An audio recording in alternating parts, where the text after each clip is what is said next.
Con esta idea sale la otra campaña de Chiapas para hacer un recorrido por toda la República Mexicana y nosotros les hicimos la invitación para que pasaran a Atenco. Llegan el 25 de abril de 2006.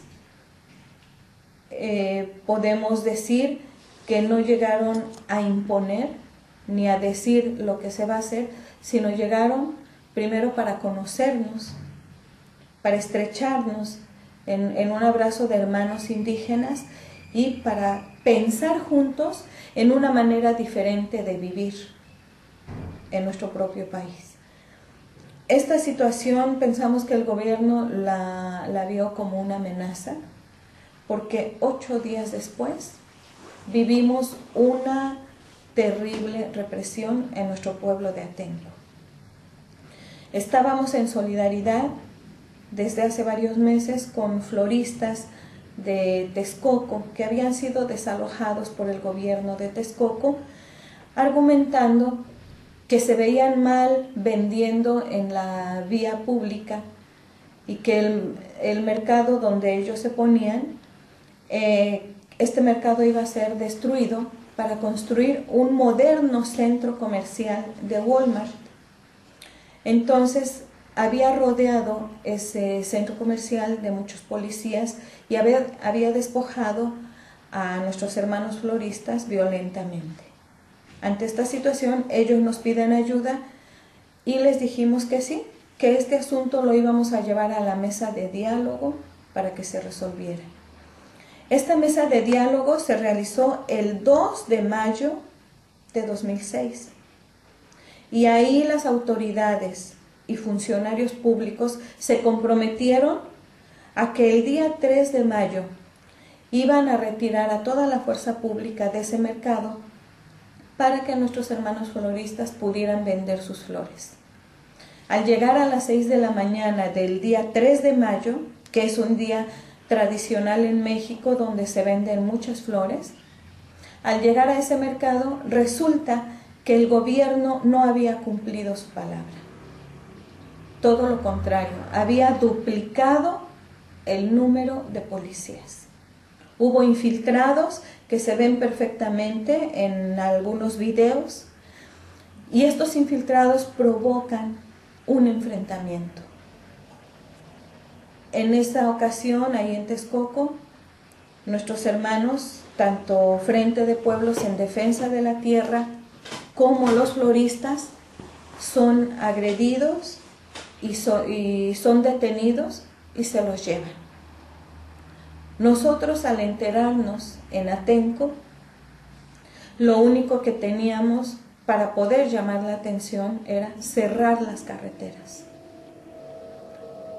Al cerrar las carreteras, como es una carretera muy importante, con eso le decíamos al gobierno que cumpliera su palabra que había dado un día antes y que regresara a nuestros compañeros a casa.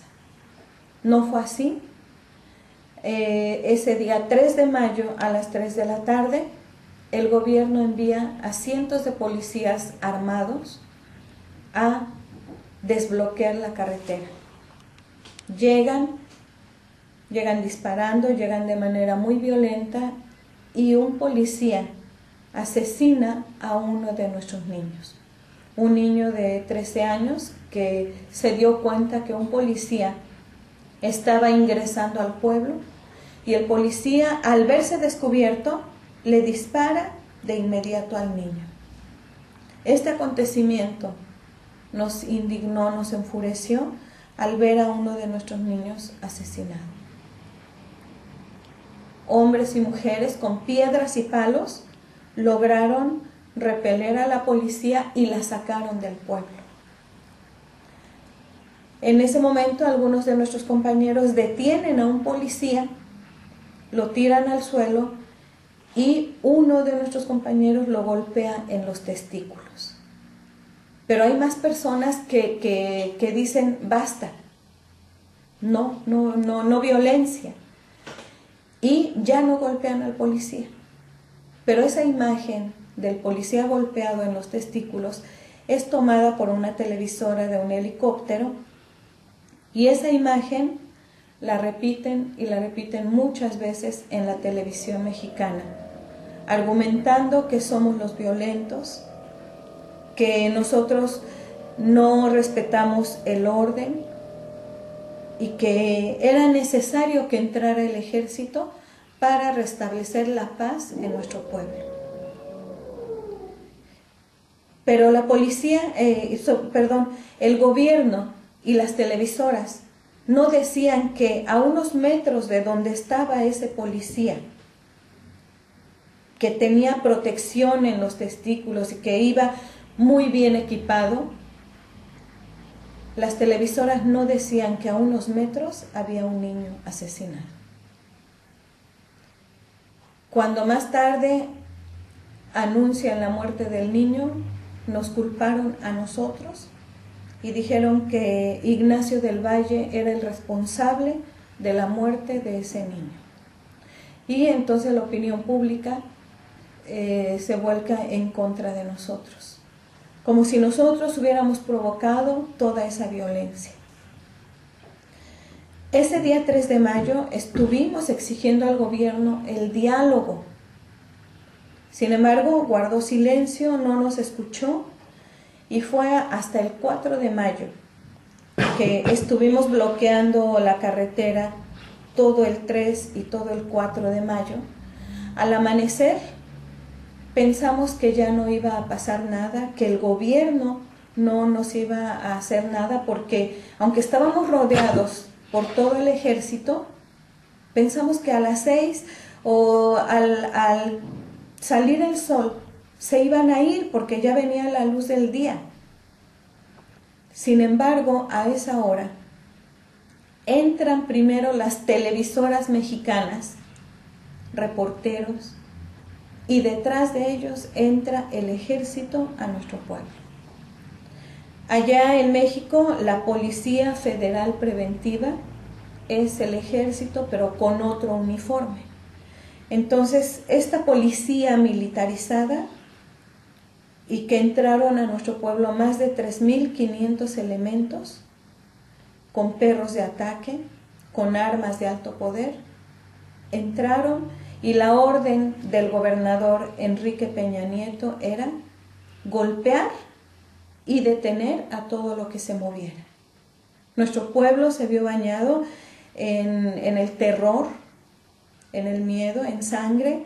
Golpeaban a cualquier persona que encontraban en la calle, la detenían, detuvieron a hombres, mujeres, niños de todas las edades, se llevaron a menores de edad, tenían direcciones y nombres nuestros, entraron a nuestros hogares sin orden de cateo, allanaron nuestros hogares, entraron, robaron, golpearon, se llevaron hasta enfermos que estaban en la cama, se los llevaron.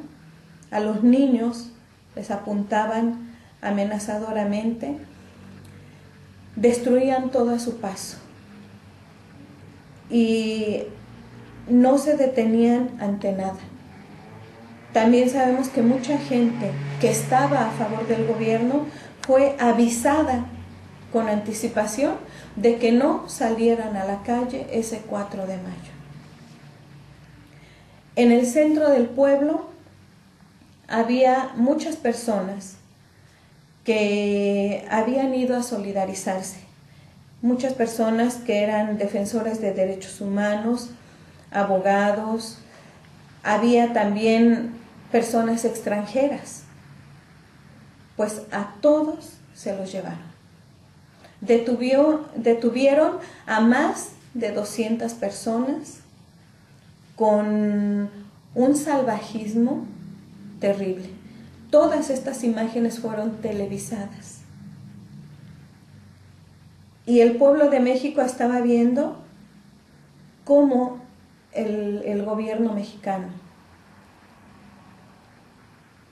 le da en un acto de venganza a un pueblo que había triunfado defendiendo sus tierras, daba un ejemplo de represión. Y para que nadie volviera a levantar la voz en nuestro país.